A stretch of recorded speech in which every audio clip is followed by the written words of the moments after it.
Sebuah naskah monolog karya Bode Rizwandi yang sekaligus disutradarai sendiri. Nah, naskah ini pada tahun 2023 menyabet juara 1 nasional monolog di Taman Budaya Surakarta Solo. Kasih tepuk tangan. Baik, karena waktu ya, mungkin kita tampilkan atau kita mari apresiasi bersama-sama Bode Rizwandi.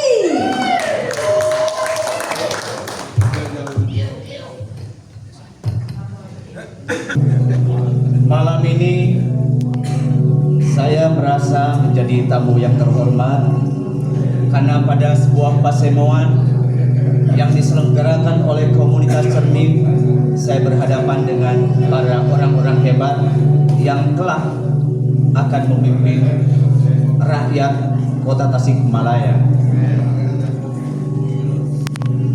Pidato kebudayaan pada malam ini saya bawa tajuknya Setan yang Terhormat. Saya jamin yang di ruangan ini bukan bagian dari para syaiton, tetapi orang-orang yang siap menyingkirkan syaiton yang ada di dalam dirinya masing-masing. Setan yang terhormat adalah perkawinan antara libido dan kekuasaan. Para syaiton yang terhormat, betapa ringannya mulut kita melabeli seseorang itu dengan kata pelacur, lantaran kerjanya hanya menjajakan kehormatan. Jika atas telah menjajakan kehormatan saudara-saudara, apakah hal lain di luar itu bisa kita sebut dengan pelacur?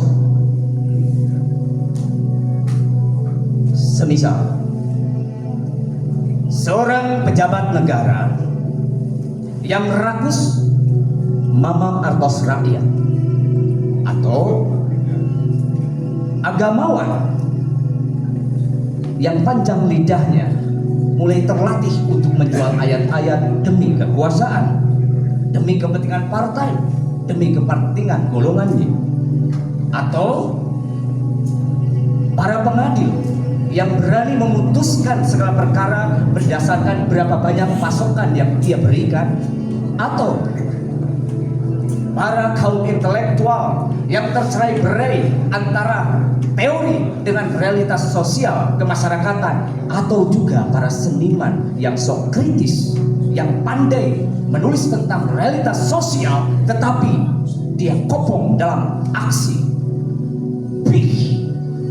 Para syaitan yang terhormat, sungguh kejam. Dunia ini membiarkan buah pikiran ini betah bertahan pada batok kepala kita yang keras, bahwa hanya mereka lah perempuan-perempuan yang menggadaikan harga dirinya yang bisa kita sebut pelacur, sementara di luar itu kita cukup menyebutnya sebagai oknum.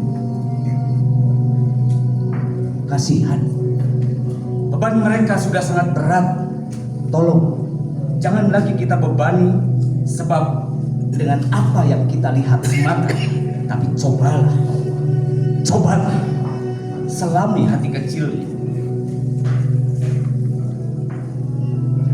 Para syaitan rahimakumullah, tidak ada perempuan yang menghendaki nasibnya menjadi pelacur.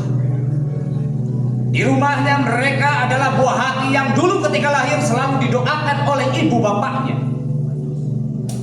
Di rumahnya mereka adalah ibu bagi anak-anaknya yang membiayai sekolahnya dari kerja begituan.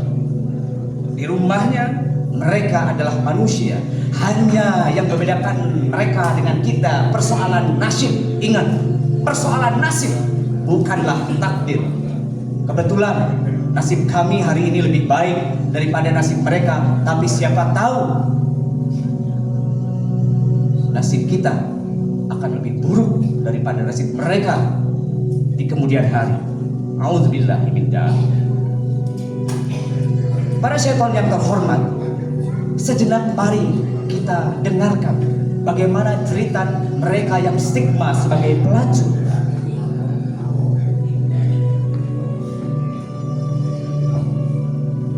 Sebelum kalian menyebutku perempuan murahan, aku sudah sangat siap menerima cacian paling buruk sekalipun di luar itu.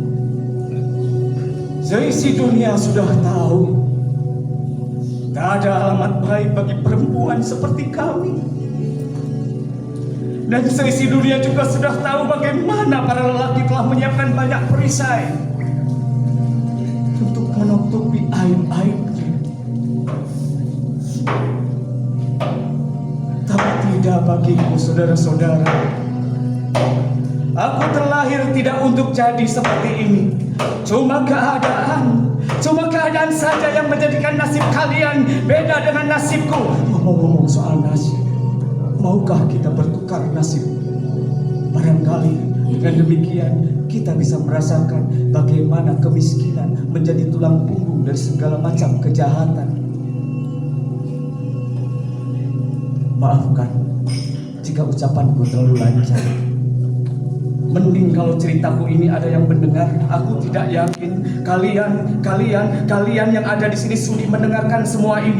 Begini saja, aku tidak akan mengusik nasib kalian, tapi mumpung ada sedikit waktu, izinkan aku menyuarakan isi hati kami. Bolehlah kalian memanggil kami pelacur, cabo, wanita tunasusila, atau dengan sebutan apapun yang kalian mau. Sebenarnya di antara kami adalah orang-orang yang menemukan jalan buntu, yang banyak berharap seseorang bisa mengantarkannya ke jalan yang lebih baik. Tapi baju kami, kulit kami terlalu kotor untuk diraba, terlalu mahal untuk kesakitan orang lain. Kami harus rela dipaksa hidup dalam bayang-bayang stigma. Kalian tahu mengapa kami seperti ini? Lantaran desakan ekonomi, lalu dengan sadar dijual oleh suaminya sendiri.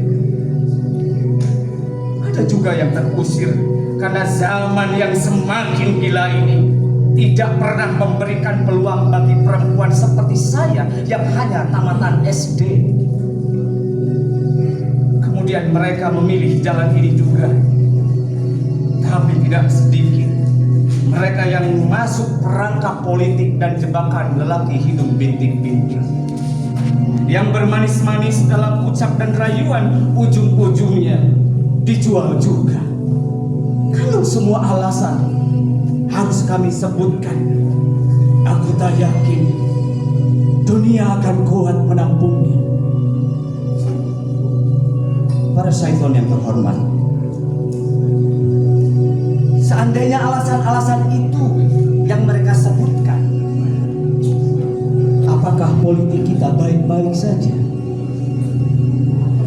Sebagai ruang keadilan, kita pun mesti meluangkan waktu bagaimana modus operandi setan bekerja sesuai dengan sensus intelijennya.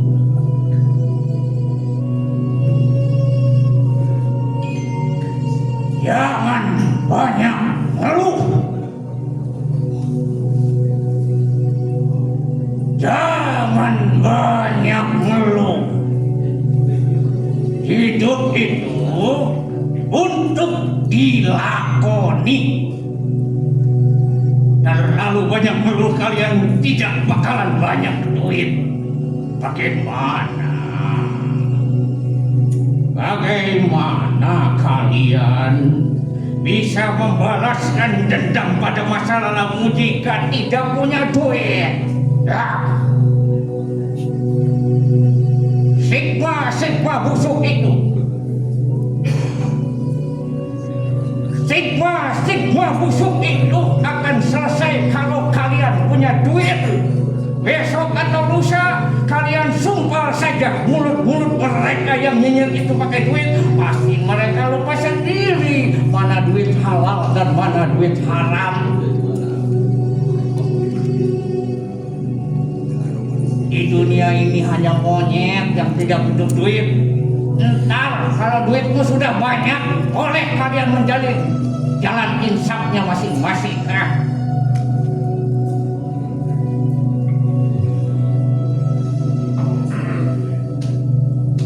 Para syaitan yang terhormat,